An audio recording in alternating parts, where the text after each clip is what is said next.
Is the Mastery Pass in MTG Arena worth your 3,400 gems? Well, let's have a look at the true value of the Mastery Pass and let's find out.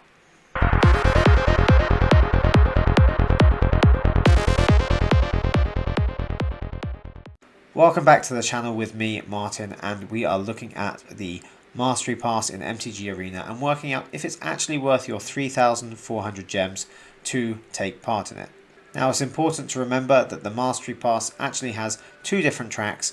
We have the top track here, which is the free track, where you get a pack every 2,000 experience points, which is every 2 levels, and that goes on in the Brothers War to level 66, so we can get 33 packs for free. After that, those top rewards are blank, so we only get the 33 packs for the 66 levels for free. Now, that doesn't need any gems at all, that's free, everyone gets that. But what we want to really find out is it worth paying 3,400 gems to get access to the bottom row here, where we get all these extra rewards.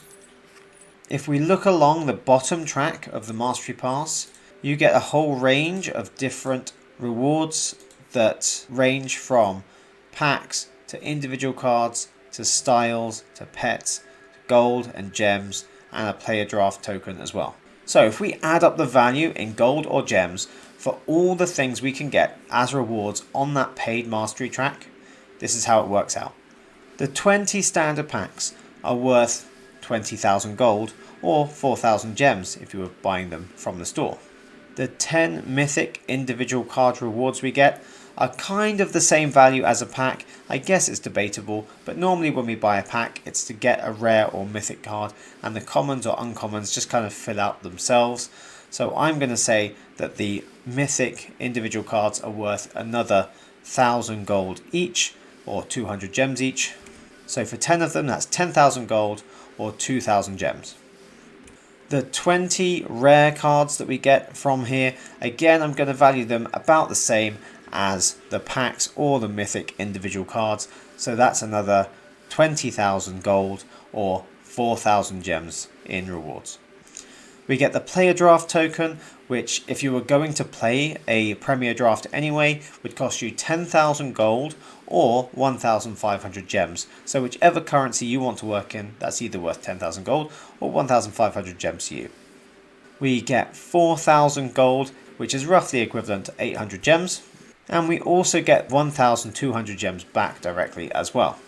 So if we don't include any particular value on all the cosmetic things we get and those uncommon individual card rewards that we can get at the end by going past level 80, we're basically spending 3,400 gems and getting 1,200 back. So that's only a net cost of 2,200, and we're getting a sum total of 64,000 golds worth of rewards, or about 12,300 gems for your 2,200 cost. So this is basically like getting 10,000 gems for free. It's not a hard choice. It's the best value of anything you can get in the whole game as far as I'm concerned. Now, there are some people that say you might want to get the Mastery Pass towards the end of the set being released. So each set is out for about 2 to 3 months.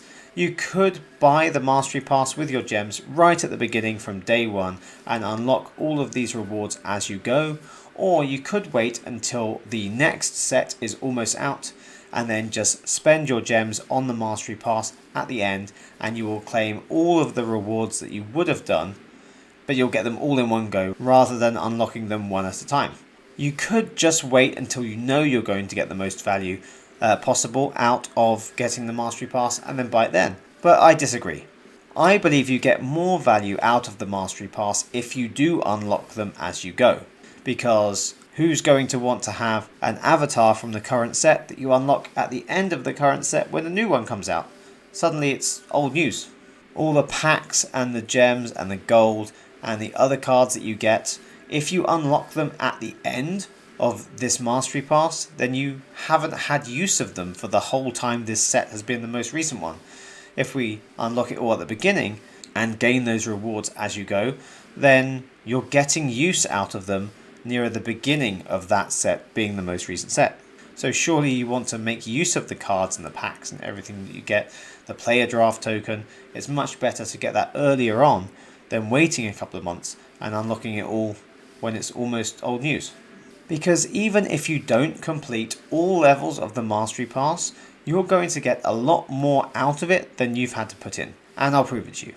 So if we want to know how many levels we can unlock of the Mastery Pass, we need to know roughly how much experience we're going to get for each week that the Mastery Pass is active. So we get XP from our daily quests that give us 500 each, so 500 per day. And we get XP from our weekly wins, which we have 15 weekly wins where we get 250 XP each.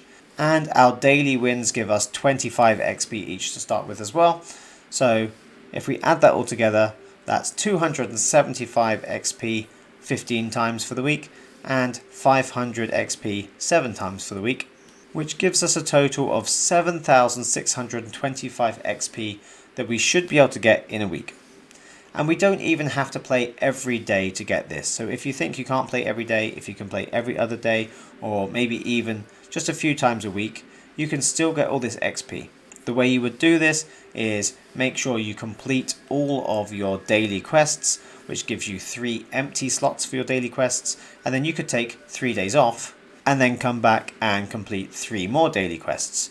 You haven't lost anything apart from some gold by not completing daily wins every day, but you haven't lost any XP. So as long as you complete your daily quests every 3 days at the very least and get your 15 wins in a week, it doesn't matter if you take a few days off in between. So if we get 7,625 experience points per week and the set is out for about 12 weeks, that's over 91,000 experience points we should be able to get even if we're not playing every day. And that's not including other events or codes that might give us an extra boost of XP as well. And based on the Dominaria United Mastery Pass and the Brothers War Mastery Pass, both being around 80 levels, being able to get 91,000 XP or more means we shouldn't really have any trouble completing the Mastery Pass even if we don't play every day. But you might be wondering, what if you only play once a week? What if you're not even going to get that much XP? At what point does the Mastery Pass actually start being worth it? At what point do we break even or start making a bit of a profit? Well, let's have a look at the rewards as we go along. Remember, we're working on 200 gems for every pack or individual rare or mythic card. We're working on 1,500 for the Premier Draft token, and the 1,000 gold rewards are worth 200 gems themselves, and the 300 gems are worth 300 gems. So let's see how many levels it takes for us to get to 3,400 gems worth of value, not including the cosmetics. So here we have 200, 400, 600, 800, 1,100, 1,300, 1,500, 3,000, 3,200, 3,400, 3,600. We're there already. So even if we only complete 20 levels of the Mastery Pass, we've made it to 3,600 gems worth of value. So the only reason I can ever imagine that you won't want to spend your 3,400 gems on the Mastery Pass is if you're going to be away for the whole time that the set is out. Maybe if you've just come back from a break and you've got a couple of weeks left before the Mastery Pass ends, maybe you don't want to do it then. Because bearing in mind we can get about 7,625 experience points per week, even if we're not playing every day, it's only going to take us about 3 weeks of playing at that consistency to get to level 20 in the Mastery Pass and more than make our money back. Now there is one other thing I should mention about the Mastery Pass which you can do and you can be offered, and there's almost no instances when you would ever want to do this, and that's getting level boosts. So let's say we've come to the end of the Mastery Pass and I haven't got this mythic card here. I can pay 250 gems to boost myself up 1 level and unlock that reward. I can pay 500 gems and get myself to another level to get the next reward. But these rewards are only worth about 200 gems each, so why on earth would I want to spend 250 gems to go up a level? There's only one instance I can ever think you would want to do that, and that would be if you were stuck 1 level behind your 300 gem reward. You were stuck here on level 47 and wanted to pay 250 gems to get a 300 gem reward. Even then, you're only making 50 gems profit. So if you didn't do it, you probably wouldn't even notice the difference. So I can't think of any reason why you would ever want to get a level boost by paying 250 gems. If they decided to make this a bit cheaper and it only cost 200 gems, then maybe in that instance people would want to spend an extra 200 gems, but even then we're just getting normal value, so maybe 150 gems per level and people might start paying for it. There's no reason to ever pay 250 gems to go up a level. So when should you get the Mastery Pass? Every single time. If you're ever going to play any Magic the Gathering and unlock any rewards, get any XP, then the Mastery Pass is almost guaranteed to give you a huge boost in value. And even if you think you're not going to play much in the coming 3 months over the whole set, well then you do have the option to fall back on where you can only pay for the Mastery Pass when you get there and collect all those rewards at the end. It's not the best, but it's one way to know you're definitely going to get that value. And I also think if you unlock the Mastery Pass at the beginning and you know you've paid those gems and you have to get those rewards to get your value back, I think it gives you more incentive to make sure you complete your daily quests and your weekly wins and get that XP so that you can actually get the most out of it. I think if you wait to see how things go and you miss some days and you think, oh, I might not get the Mastery Pass because I haven't even got all the XP I could have got up to this point, I think you're more likely to slow down and then get even less value out of it at the end. So that's all we have time for on the Mastery Pass today. Let me know what you think in the comments, and remember you can like this video and subscribe to the channel for more videos about Magic the Gathering and the best way we can get the most value out of playing the game. So thanks for staying to the end, and I will see you in the next video.